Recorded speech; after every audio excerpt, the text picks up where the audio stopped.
Pagoda দেখতে মন চাইছে? আরে অসুবিধা কোথায়? ইকো পার্কের 1 নম্বর গেটের কাছে জাপানি ফরেস্টে চলে আসুন।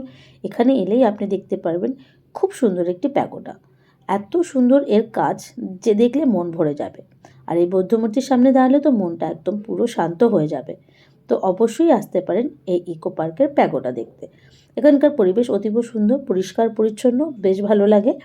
আর সত্যি বলতে কি, বৌদ্ধ মূর্তির সামনে দাঁড়ালে পারে না, নিজের মধ্যে একটা অদ্ভুত ভালো লাগা কাজ করে, এক অদ্ভুত শান্তি অনুভব হয়। আমি তো যতবার ইকো পার্কে আসি অবশ্যই কিন্তু এই প্যাগোডা দেখতে আসি। হ্যাঁ, শুধু একটাই অনুরোধ, সবাই একটু এখানকার যে নিয়ম নীতি আছে সেগুলো একটু মেনে চলবেন। অনেকেই মেনে চলে না, বললেও সেটা শোনে না, যেটা আমার মনে হয়েছে খুব খারাপ। যাই হোক, বাকি অসম্ভব সুন্দর। আর এখানকার যে সিরিজ অফ টোরি আছে সেখানটা অবশ্যই যাবেন। একদম নিঃশব্দে কোনো কথা না বলে কয়েক পা হাঁটলেন সেটা কাউন্ট করবেন। বলা হয় এতে নাকি মানসিক শান্তি অনুভব করা যায়। তো এই ছিল জাপানি ফরেস্টের একটা ছোট্ট মিনি ব্লগ।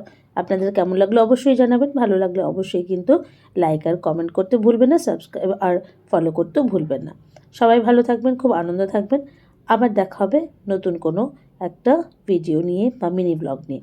ততদিন সবার জন্য অসংখ্য অসংখ্য ভালোবাসা, ধন্যবাদ। সবাই ভালো থাকবেন। আজ আসি তাহলে, টাটা।